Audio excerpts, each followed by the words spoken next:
So I'm glad that Julie went before me because some of what she was relating sets the stage for the more, I'm going to be more specific to Portland. I'm being a little rebellious in not having slides and visuals at a public art conference, mostly because you know, in this case, I am focusing on more administrative stuff, and so I do have a handout that is out on the table that describes the Portland's public art program and lists resources for you if you are interested in that. You know, things like websites and where you can find more information. My name is Caitlin Cameron. I'm the urban designer for the city of Portland. And the reason I am here is, so the city of Portland does have an ordinance, a public art ordinance, and I am the city staff person that's tasked with helping to administer that program and support the public art committee, and I guess I was sort of chosen as the most qualified staff person because I have an architecture and design background and a city planning background. So that's why I guess I'm qualified to speak on this subject. So the city's, I'll just mention I have 3 goals for what I'm about to talk about in providing resources to you all. The first is to demystify and add some transparency to Portland's public art program. I recognize that government processes and programs can often be hard to navigate or understand, so that's one of my goals. The second goal I have is to talk about the difference, how we treat permanent and temporary art in Portland, and then my third goal is to describe ways that you all, if interested, could be involved or engaged in public art in Portland. So, with that said, the ordinance in Portland was established in 2000. I think there are some people in this room that were actually involved with getting that to happen. And the ordinance is a law. It's basically establishing the public art program and describing what its goals are and how it should function. And so the way City of Portland works is that there is a public art committee.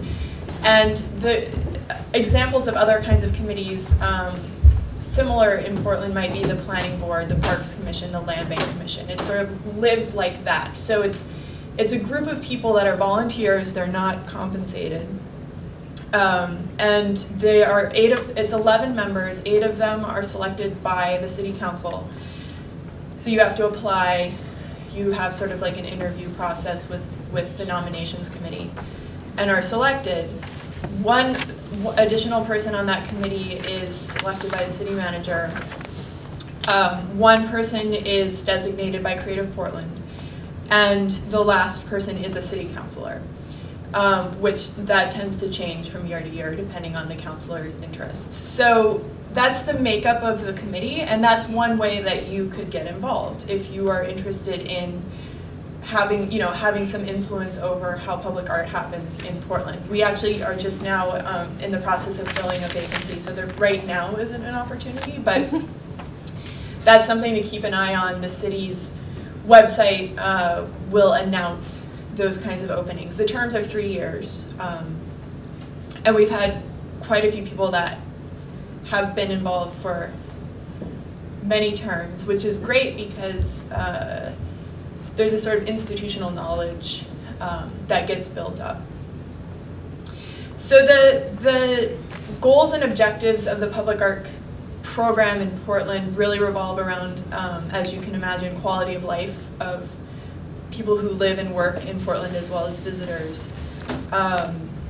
And you've probably noticed a lot of the public art in Portland is historic and older art. So we inherited a lot of public art. And therefore, one of the biggest responsibilities of the public art program is conservation and maintenance. The public art program in Portland is funded by 0.5% of the capital improvement budget. So there are different kinds of budgets. city budgets. The one that most recently got passed is sort of an overall operating budget. The CIP budget is more specifically, like the state program, about physical built projects. Therefore, because the public art money comes from the capital improvement program budget, that money really can only be used for permanent work and conserving and maintaining permanent work. So we are not able to use that 0.5% towards funding temporary art, for example. That 0.5% lately in the last few years translates to about $60,000 to $70,000, and a lot of it does go towards conservation and maintenance. For example, right now we are restoring the Lincoln Park fountain. That is costing, I believe, over $30,000 to do that. Even, you know, Our Lady of Victories, the Longfellow Monument, to add protective coatings to those kinds of sculptures cost us around $10,000. So you can see how that money quickly can be used up towards that kind of endeavor. However, the sort of more fun side of things is when the committee does get to commission or purchase new works. And there are different ways that can happen, so I'll describe that briefly. Sometimes we're offered donations or gifts. June, I don't know if June is still in the room, but June was instrumental, June Lacombe, who spoke previously, was instrumental in getting some work donated to the Jetport, for example. So anytime that you go through the Jetport, you'll notice a lot of that work was donated by the Hamels, and June facilitated that. So that's one way that we receive art. And we don't just take everything that's offered, so there is a process to evaluate whether the gift is appropriate for Portland's collection. And, you know, because we have to spend public money on conserving and maintaining work, there, you know, needs to be some judiciousness about, if the collection got so big, we wouldn't have enough money to maintain all of it. So we have the ordinance that creates the program, but we also have guidelines. And so both of those are available on the website, city's website. The guidelines is where you would find information about the more specifics about proposing a gift or donation, or applying to propose work to the city. So we have a whole set of criteria that we have to go through in evaluating gifts, for example. Another way that the committee commissions art, probably you've heard about some of the more recent things that we've been doing. Congress Square redesign is one of the bigger projects. And the committee identified, I want to say it was 2012 or so, 5 years ago maybe, that Congress Square was an important location in the city, you know, being in the heart of the arts district, recognizing that there probably wasn't enough public art presence in the art district in Portland, recognized, you know, we should really do something here, there should be public art here, and started saving some of that money, that 0.5% money, towards that project. So like the Maine Arts Commission process, at the local level, if the committee wants to add work to the collection or commission work, a selection committee is created, and they define what that process will look like. So there are options for adding work to the collection. There can be a direct purchase of an existing work. There can be an open call, which would be more of like an RFQ process. Or it could be an invitational competition. But when you're dealing with public funds, there is, and this comes back to just sort of what happens with public funds and bureaucracy and government, there does need to be a competitive aspect to the process. So it's not ever a situation where we can just say we want this artist, we're going to work only with this artist. There does need to be sort of criteria that are set out, goals and objectives for the work. What are we trying to get from this project, this work? And that's what's used to evaluate people who submit proposals. So that is the process. The open call or invitational competition is the process that was used for Congress Square, for example. Because the committee decided they wanted to commission new work created specifically for that place. That was the direction they chose to go. And if you're interested in that project, there's actually going to be a panel later today where myself and some members of the Public Art Committee and Friends of Congress Square Park will elaborate more on that project if you're interested. We ended up selecting Sarah Z for that project, actually. The other way that, well, and so I guess to tack on to that, how you, if you are an artist and would like to create work in the city of Portland that is permanent public work, obviously keeping an eye out for those occasional open calls is one way to do it, but another way, a way that you could be more proactive as an artist is a program that we have that's a community art program. That is a $5,000 granting program, and again, in those guidelines that we have is described how to apply and propose a community art project. The project is not limited to that $5,000. You can go out and seek other funding opportunities. So a great example recently of a public art project that went through the community art program with us is the Portland Brick Project. That was Ayumi Hori and Elise Peppel, and also Pilar Nadal had a role to play in that project as well here at Mecca. And Ayumi had an idea to do these bricks in you know, as you walk down the street you see gaps in the brick sidewalks, and she wanted to fill those gaps with art bricks. And they got funding from multiple sources, including Kindling Fund.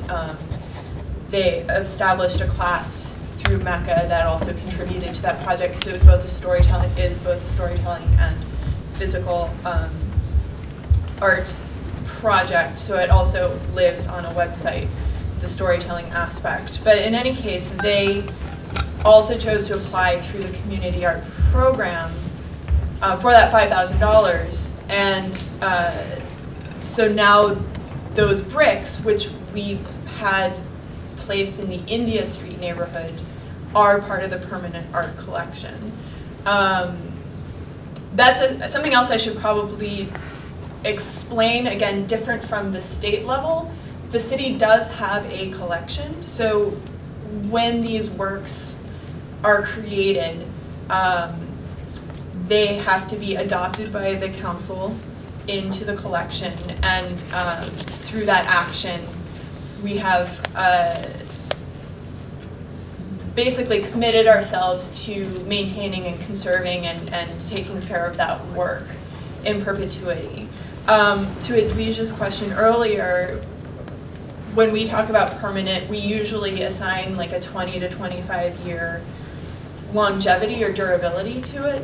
It's not fixed in stone, but certainly we are looking for permanence and longevity, because we're talking about city funds, and that's just a goal and objective that we have.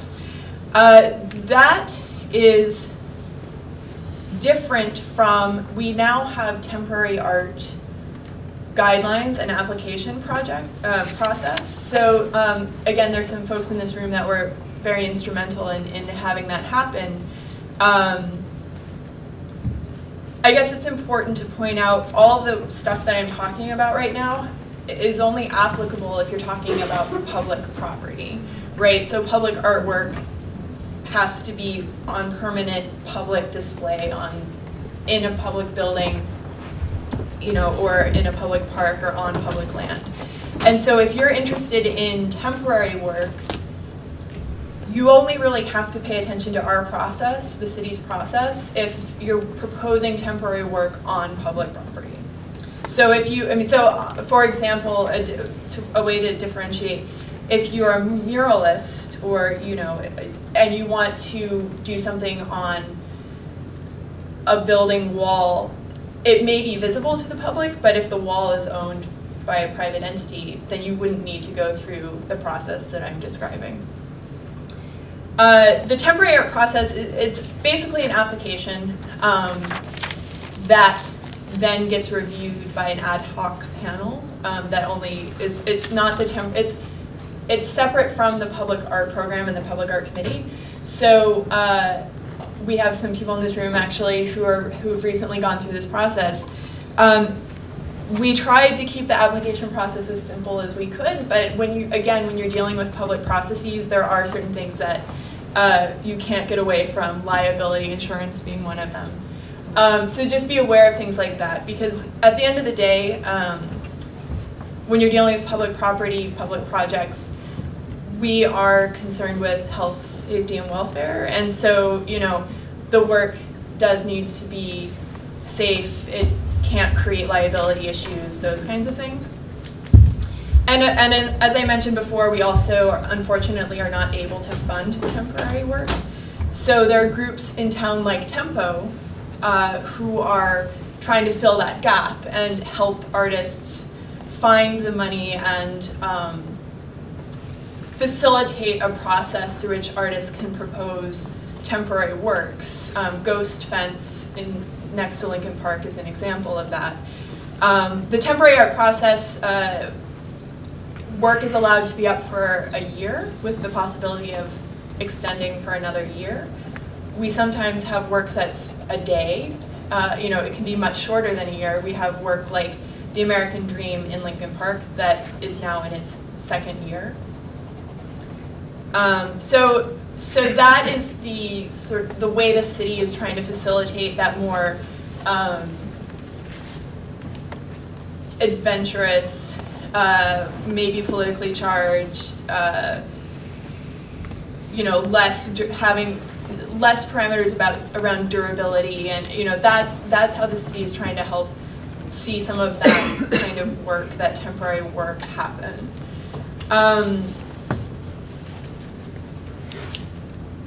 So I think that's about all I have. I recognize that this information is a little bit dry and bureaucratic and administrative, but the city is truly, as the mayor mentioned, the city is truly interested in how art can improve the quality of life of Portlanders and visitors, and we are always looking for ways to do that, whether it's through the permanent or temporary processes. So if you are an artist, I encourage you to keep an eye on the city's websites for those projects and open calls that may happen. We do keep an artist list, although I would say I don't actively, collect names for it. But I think another way to stay engaged is to follow the Public Art Committee on Twitter or Facebook. The Public Art Committee meetings are monthly and they're open to the public. So if that's something that you're interested in, please feel free to come to those and get engaged in that way. And then of course we're always interested in people who take initiative, like with the community art granting program, and have ideas and want to make them happen. We're certainly here to help you make them happen. So.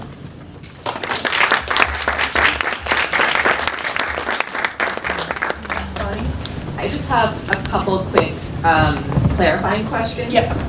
So you mentioned this $5,000 community art program grant, but that $5,000 is contributing to a piece that's still expected to be permanent, is that right? Yes. So to get into a couple more details about the community art process, the guidelines spell out there is an expectation that there be community engagement of some sort. So for example, the Portland Brick Project, they collected stories from people in the India Street neighborhood and incorporated that into the artwork. Another example of community art is the art underfoot, which are also, as it happens, bricks, brass bricks in Longfellow Square. So not only do they need to be permanent, works, but they also have an expectation of some community involvement. And you mentioned the temporary art proposal process. Mm-hmm. I just wanted to clarify also that you don't specifically have money for that process, correct, but you provide the approval for displaying work on public. Correct. So it's, yeah, thank you. So that's a permit process. So we're basically giving you permission to do temporary art on public property, but we're not able to fund it. So if you have an interest in creating temporary art on public property, you would have to go through this permit process. To do that, that's our role, is just reviewing and giving permission to do the work. And just lastly, yeah, sure. I'm sorry. That's fine. Just lastly, I'm curious, you mentioned that there's this competitive element when you do have an opportunity to commission new work. And I'm wondering, maybe it depends on the site, but how competitive, like that sounds really intimidating, yeah, to say there's a competitive element for an open call. But what criteria really stands out in those opportunities, and how could people really get an edge ahead in an application in that kind of a situation? Mm-hmm. Yep. So thank you again for those are helpful clarifying questions. When I say competitive, what I mean, so it's hard to translate arts programming into a bureaucratic government system sometimes, usually. And governments usually have a competitive bid process, usually to do with money, like just the financial aspect. So if you're using taxpayer money or public money towards something, there's this idea that there's an obligation to provide the most value to the public for as little. So usually when you talk about a competitive bid process in anything else but the arts, it's about who's providing what's the lowest quote. So it's usually just about the numbers. Obviously that doesn't make sense when it comes to art. Usually the Public Art Committee will identify, we have this amount of money to spend on this project. So it's usually not about like underbidding each other on how much money your project is going to cost. It's not about that. When that selection committee is created, they're creating that criteria. So I couldn't tell you specifically, like, to be competitive, you have to do this, this, or this. Again, like the state level, it just depends on the project. And so when that RFQ goes out or the open call, whatever it is, you really, again, have to pay attention to what are the goals and parameters of that project. Are they interested in engaging children? Are they interested in something that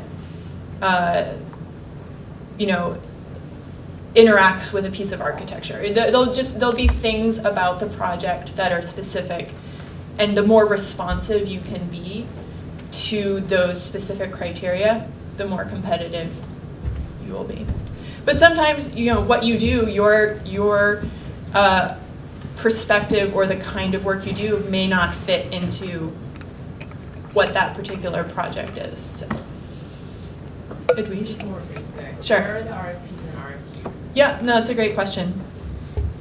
So the city website will list, there's a section of the city website that is RFQs and RFPs. Usually it's things like for building roads and, but you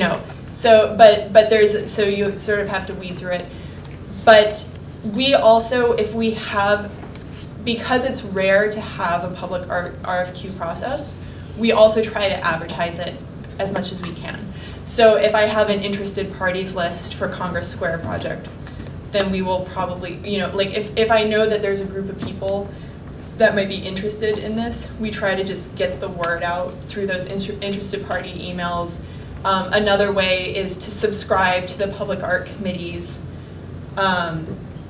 email list, or the city now has like a notify me feature so that you are made aware of, you can select which city committees that you're interested in.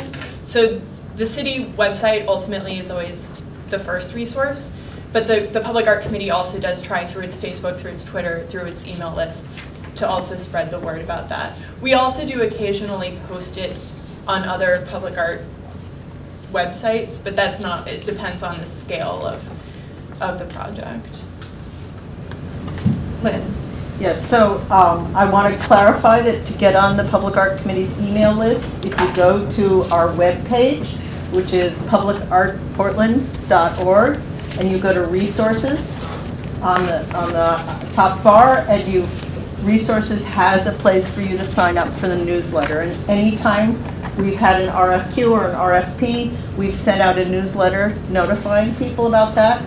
Our Facebook page is Portland Public Art Committee, yep. And we also actually relatively regularly post things. Sometimes it's things about just public art in the world, and sometimes it's very specific things. Also, one of the criteria that we always look at when we're putting out an RFP or an RFQ is this 20 to 25 year durability. So we are looking to see at any time that somebody has some kind of experience, we hope, in creating work that will meet that standard. And probably has, we hope, has some kind of maintenance that is manageable, would that be the right word? Mm-hmm.